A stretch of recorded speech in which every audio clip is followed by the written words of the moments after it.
Hello, my dear students. Welcome to your e-learning classes. Myself, Tulsi Kamar, welcome you to Ambuja Public School, Rabriavas. Today in class 5 science, children, we are going to study about subject, the chapter number 9, force, work and energy. In this chapter, children, we are going to learn about the topics effects of force, types of force, work, energy, simple machines and compound machines. So first we talk about the topic force. To move any object, we either pull it or push it. When we play cricket, we push the ball with the bat. During cycling, we push the pedals of the cycle to move it. To open a door, we either push it or pull it. So, a push or a pull on an object is called force. Some other examples of push or pull are shown. We will see. Okay, see. Push or pull. Look at the picture, children. Now you have understand by pushing how we will push and how we will pull. So push is in the direction of the object and pull is in the direction where we are pulling it. See, this boy is pushing a box and this boy is pulling a rope. When we play cricket, we push the ball with the bat. And we do the cycling. During cycling, we push the pedal of the cycle to move it. And when we open the door, either we pull it or we will push it. Okay, so both the ways are the example of force. See, a horse pulling a tonga. So it's an example of force. A boy or a lady is pulling water from a well. So again they are applying force. A boy pushing a wheelchair. It means it is applying a force. Force always does not move an object. For example, when we apply force on a wall, it does not move. So always force does not move an object. Now we will see the effects of force. What are the effects? Force can affect an object in many ways. Let us learn about these effects. See, we know that force is a kind of push or pull. We have already done this. Now see, the first effect of force is force can stop a moving object.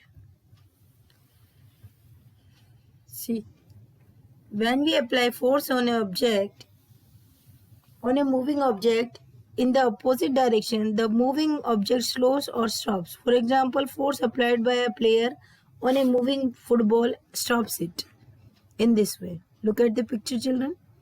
Yes. So it can stop a moving object. Force can move a stationary object. When we apply force on a stationary object, the object moves in the direction of the force. For example, a player moves a football by kicking it. See, here also it is kicking. Look at the picture. Now, third effect of force is force can change the direction of a moving. These are the effects to move a stationary object. And force can change the direction. How? When we turn this steering wheel of a car, it will change its direction. So it means if we apply the force, then we can change the direction of a moving thing. Just like this car is coming here straight and now it is turning because force is applied on its steering. Force can change the shape of an object. It is, yes, children. Your mother is making that chapati. So it is changing the shape of a dough. and this boy is applying force on the ball, the shape is changing. Look at the picture. Here also this man is applying a force on a rod, so it is changing its shape. Now, how many types of forces are there? So many types of forces are there, just like gravitational force, buoyant force, electrostatic force, force of gravitation, that is gravity or gravitational force, or force of friction. So one by one we will study about these force. First we will talk about magnetic force. What is magnetic force, children? Look at the picture. It's a magnet and these nails are attached on it. When you bring a magnet near to iron nail, the magnet attracts the nail. It is because magnet has a force that attracts the iron nail. The force applied by a magnet on an object is called magnetic force. So we can say the force applied by an magnet on an object is called a magnetic force. By this it attracts the iron things made up of iron. Now we will talk about electrostatic force. Look at the picture, children. It's a comb and it is attracting some piece of papers, and here balloon also. The scale is also, when sometimes you are playing with the scale, you are rubbing your scale on the hairs and you are putting them in front of the piece of the small paper. The small paper attracts towards the scale. So this is electrostatic force. So when you comb your dry hairs and bring the comb near to tiny bits of paper, the paper bits get attracted towards the comb. This is because on rubbing the comb gets charged and they become charged and a force is produced. The force is called electrostatic force. So when you rub this comb, balloon, scale to your hairs, then a charge is produced. That charge is called electrostatic force. Now we will talk about the gravitational force. Look at the picture, children. An apple falling down the tree to the surface of the ground, and this man is throwing a ball upward, but it is again coming downward. Why? Because of the gravitational force. So everything that you throw up in the air comes down. Ripe fruit always fall on the earth from a tree. You cannot jump beyond a certain height. Do you know why? Our earth exerts a force on every object that attracts the objects towards its center. This force is called gravity or gravitational force. So it will some force is coming from the center of the earth, which is attracting all the things towards it. That force is called gravitational force. Now at the last we will talk about the buoyant force. What is buoyant force? A ball in water, you feel an upward push. When you push a ball down, suppose you push a ball down here in water, you feel this upward force. This upward push resists the ball from going down. The upward force acting on an object in water is called buoyant force. See, children, things float in water due to the presence of buoyant force. A huge ship does not sink but floats in water due to the presence of buoyant force. See, the ship is not sinking, it is floating because of this buoyant force which is acting from downwards to upward. Now what is the force of friction? A very important force. When you roll a ball on the floor, it gradually slows down and finally stops. Why? In the same way, when you stop pedaling your cycle, it gradually slows down and stops. Why do they stop? They stop because a force acts between the object and the floor that slows down the object. This force is called a frictional force or force of friction. Thus, a force that slows down the movement of an object on a surface is called the force of friction or frictional force.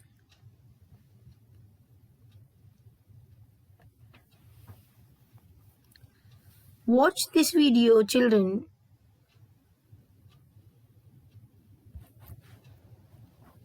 Energy that we get from heat is called heat energy.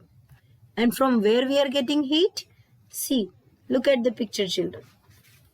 When we burn coal, we are getting heat energy. And from our LPG gas cylinder, we are getting heat energy. When we burn the cylinder gas stove, then also we are getting energy. And a kerosene lamp is also giving us heat energy. We use heat energy to cook food or for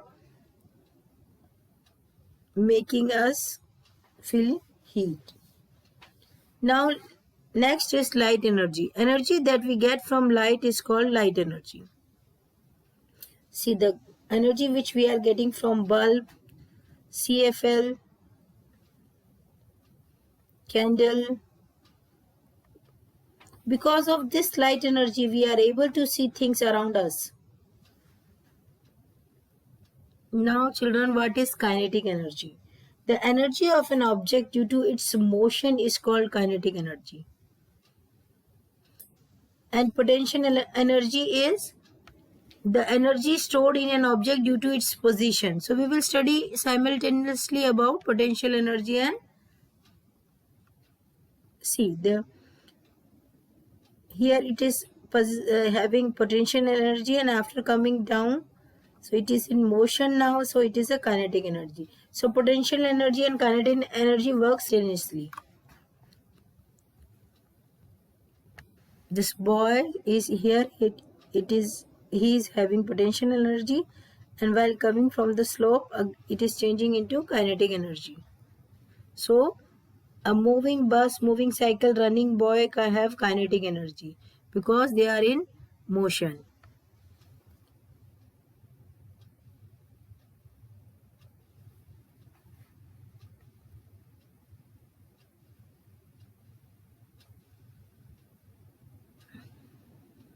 Look at the picture, children. This girl is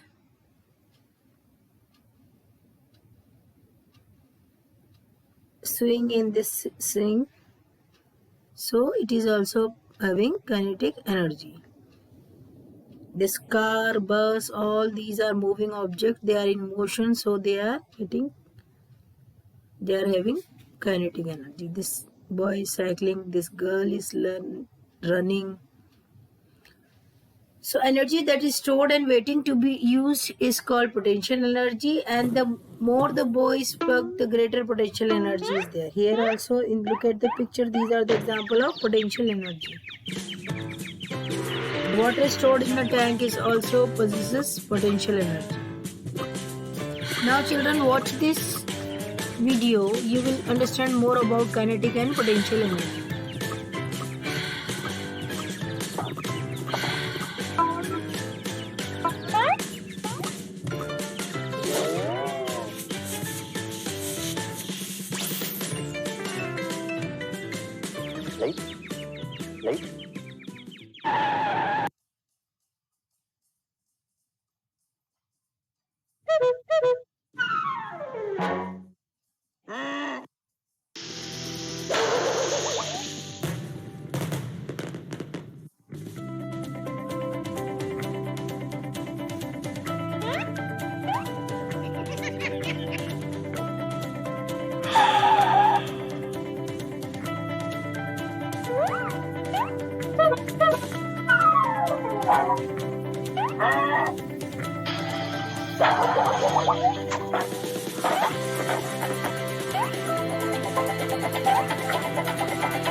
When this boy stops, it is possessing potential energy.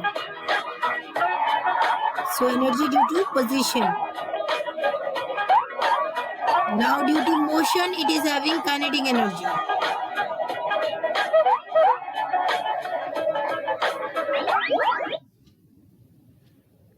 Yes, now children, we will talk about mechanical energy. The energy in an object due to its position or its motion is called mechanical energy. The water stored behind a dam. See, this water is now in potential energy. It is having potential energy. When it moves, it comes down from a dam. Now it is in motion, so it is having kinetic energy here, and it is moving the turbine. Then the mechanical energy is there. So the water stored behind a dam in the reservoir has potential energy that changes into kinetic energy when the water falls down from a certain height. When it has the ability to do work due to its position or motion. For example, a moving car possesses mechanical energy due to its motion, or we can say its kinetic energy. An object left it high above the ground possesses mechanical energy due to its vertical position above the ground. Or we can say that this body possesses potential energy. Thus, we learn that mechanical energy can be either kinetic energy, which we call energy of motion, or potential energy, which we call stored energy of position. If a body possesses mechanical energy, whether it is in the form of potential energy or kinetic energy, is able to do work.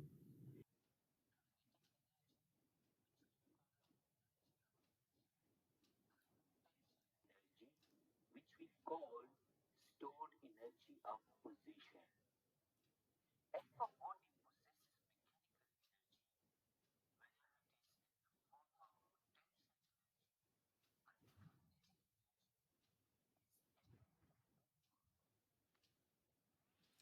So in this way, children, I hope you have understand more about the mechanical energy. Now we will talk about electrical energy.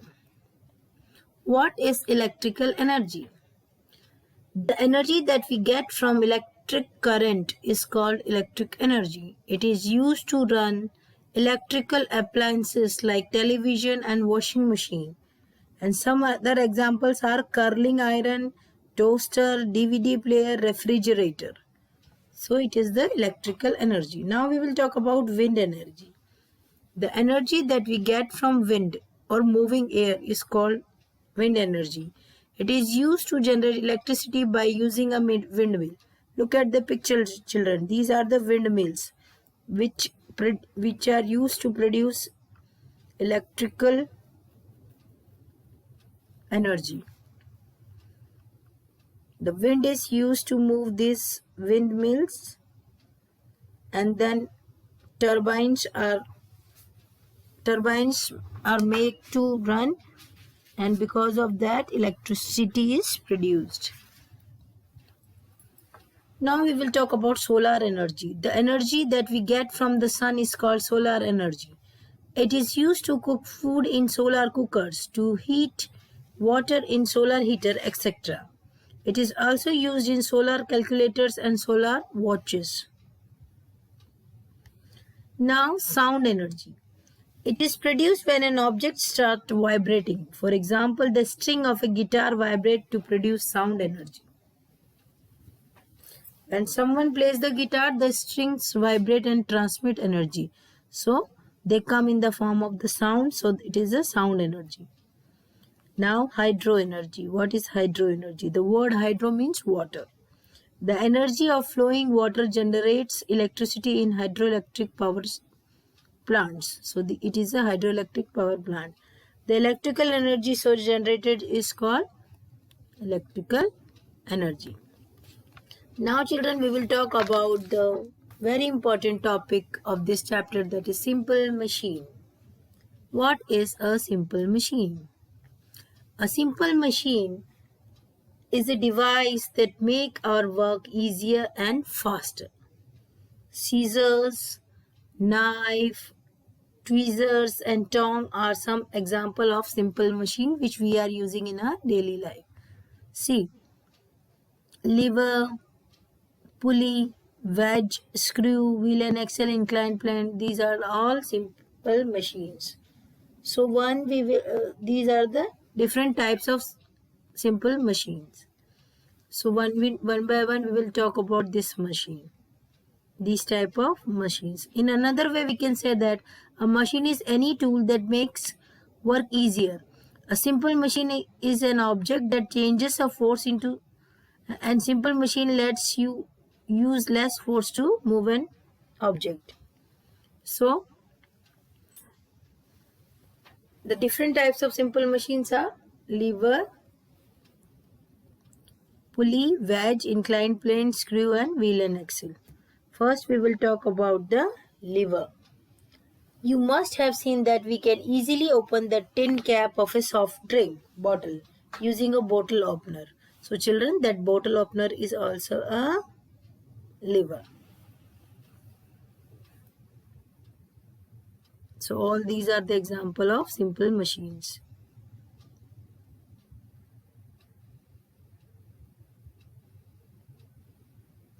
It's a wedge.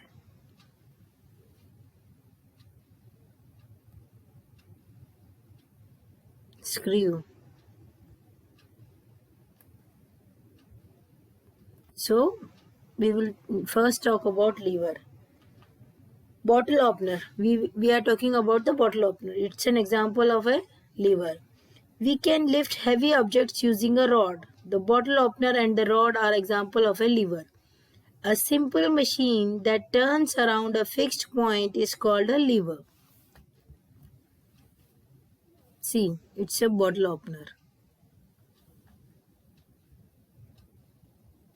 It's a seesaw. The fixed point of seesaw is here. A lever helps us to do work by applying less force.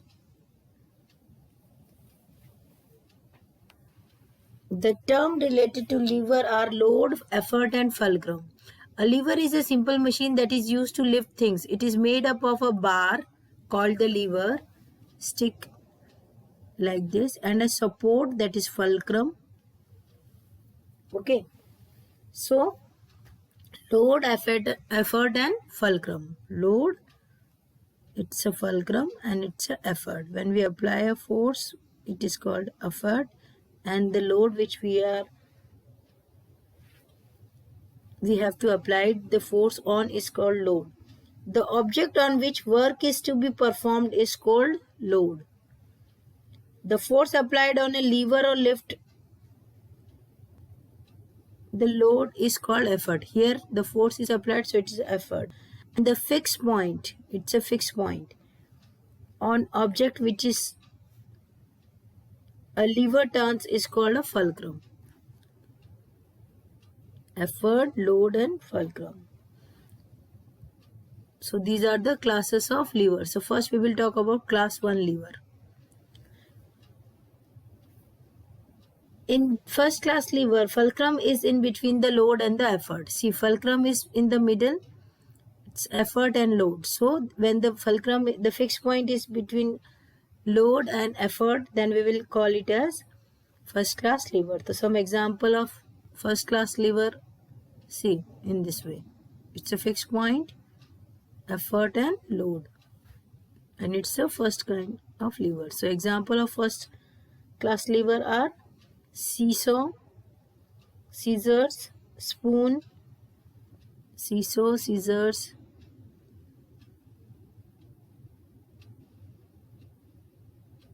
so these are the example of first class lever. Now we will talk about class 2 lever. In second class lever, load is between fulcrum and effort. See, fulcrum, a fixed point is here and load is here and effort. So fulcrum is between load and effort. So some examples are,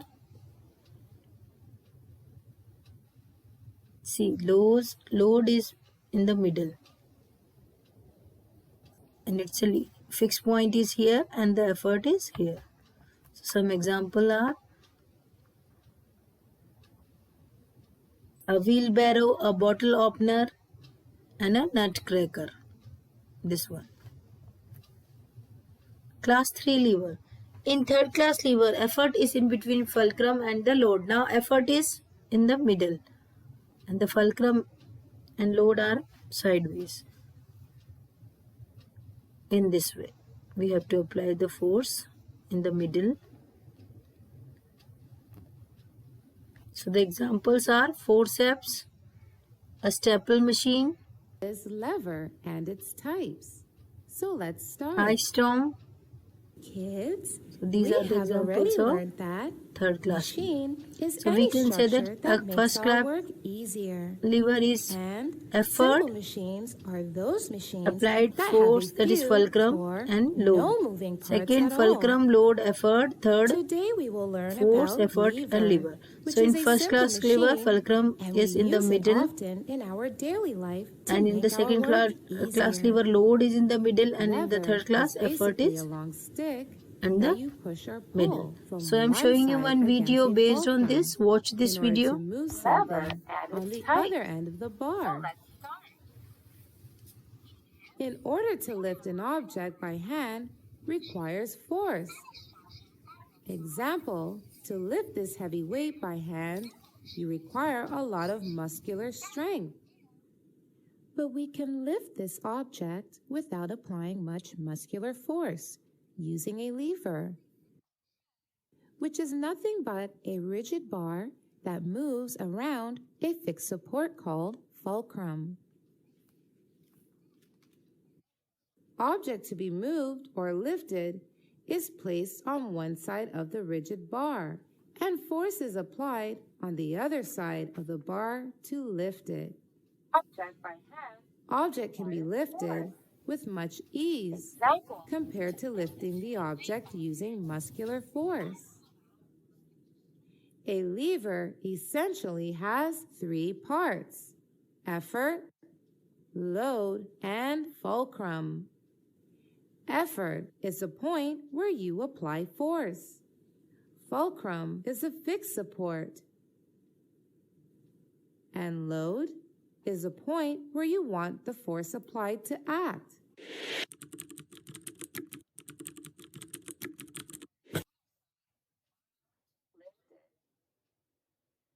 Object can be lifted with much ease compared to lifting the object.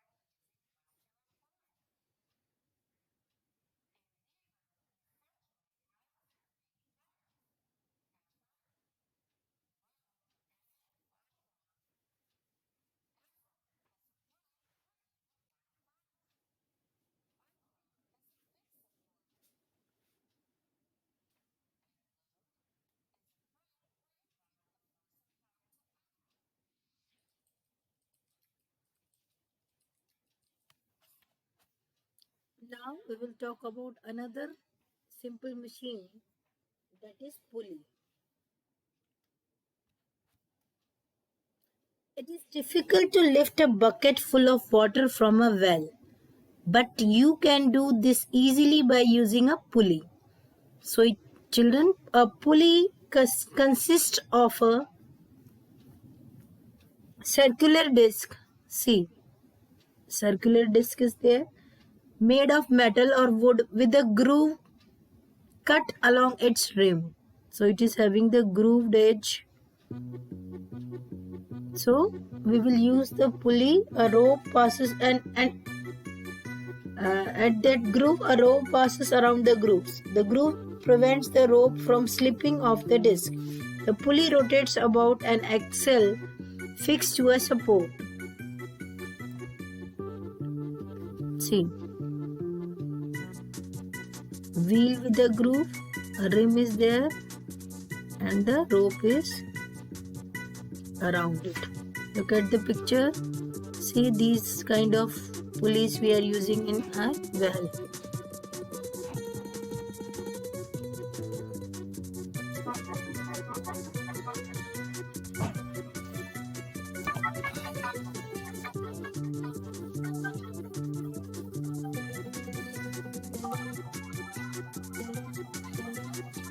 See, with the help of pulley, it makes our work easier.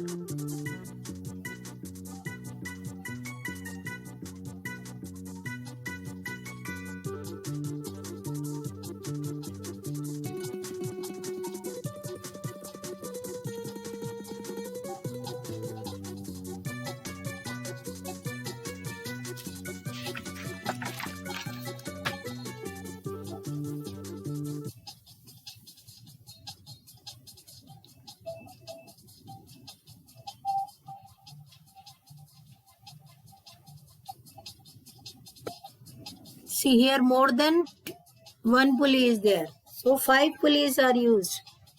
So it is making our work very easy. See, one, it's a 1 and it's a 3 pulley arrangement is there. So we can use pulleys like this. Hence, by decreasing the effort needed to lift the load, you apply the force for a long period of time. So now we will talk about inclined plane. A simple machine that has a sloping surface is called an inclined plane. Some example of inclined planes are ramps, sloping wooden planks, slides. Inclined planes are provided in the hospitals so that wheelchairs carrying patients can be easily pushed. See, it's an inclined plane, so it is making force applied less.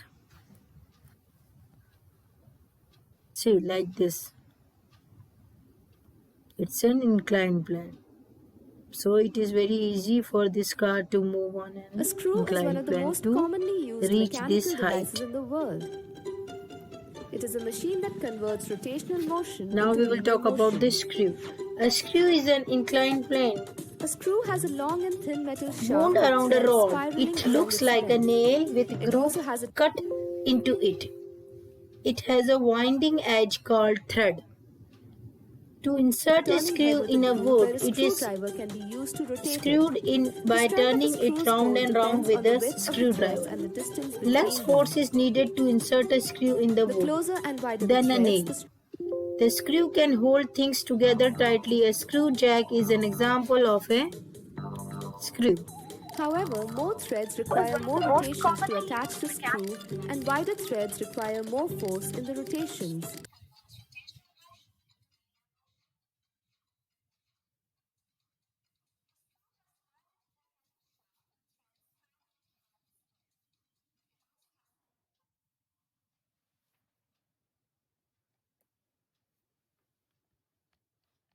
Turning head with a groove where a screwdriver can be used to rotate it. The strength of a screw's hold depends on the width of the threads and the distance between them. The closer and wider the threads, the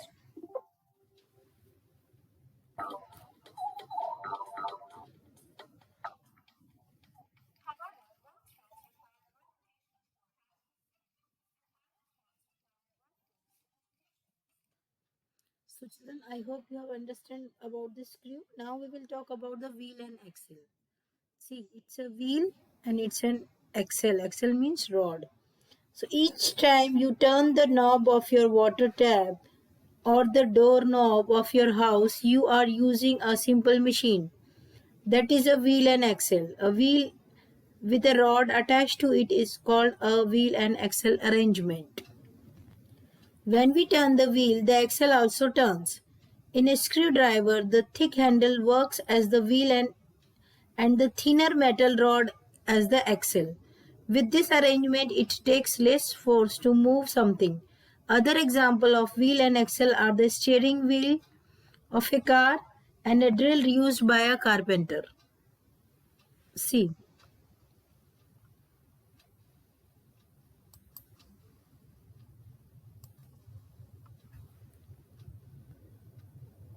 Now we will talk about the wedge. What is wedge? It is a V-shaped piece generally made of metal.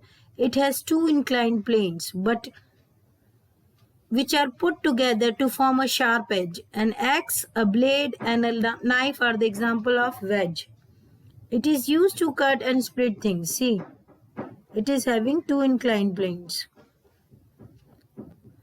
Now at the end we will talk about the compound machines. What are compound machines? Machines that combine two or more simple machines. Most machines you use in every day. They do more complicated jobs and have a large depends upon the MA of all of the simple machines. See, these are all compound machines which we are using. Bulldozer is hand drill, lawnmower, typewriter, pencil sharpener. All these are. See, the cycle which children you love to ride, that is your favorite vehicle, that is cycle, is also a compound machine because it consists of several machines. See, here wheel and axle is there, and here the this again a wheel axle and pulleys are also there. So in this way it's a mixture of all simple machines, axle, wheel and lever. See, this is another, the wheelbarrow is another example of compound machine. And so children, I hope you have understood all about this chapter. So read the chapter from the book and watch this video for understanding. Thank you and have a nice day.